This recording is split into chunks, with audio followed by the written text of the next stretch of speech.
أهلا ومرحبا بكم في نشرة مرور الصباح يوم الاثنين. يسعدنا أن نكون معكم اللواء أحمد هشام الخبير المروري. كثافات متوسطة على معظم المحاور والميادين والطرق الرئيسية، محطة سير السيارات والمشاة، مع بدء عمل رسمي حكومي ودراسي، انطلاق الموظفين لعملهم والطلاب والتلاميذ إلى الجامعات والمدارس. معظم الكثافات في مناطق وسط المدينة، وأيضا المناطق المؤدية لمجمع المدارس والجامعات. تعزيزات أمنية مرورية على كافة الطرق السريعة، وذلك لملاحظة حركة سير السيارات القادمة من المحافظات الأخرى اتجاه القاهرة الكبرى. مناطق الأعمال تم تعزيزها بخدمات مرورية مكثفة، علامات إرشادية، علامات تنظيمية لإرشاد قيادي السيارات إلى الطرق والمحاور البديلة.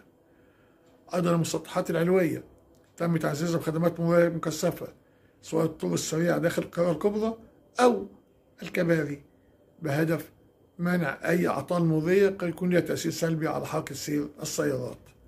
متابعة ميدانية ما بين الخدمات الميدانية في الشارع المصري وغرف العمليات مع يوم عمل رسمي.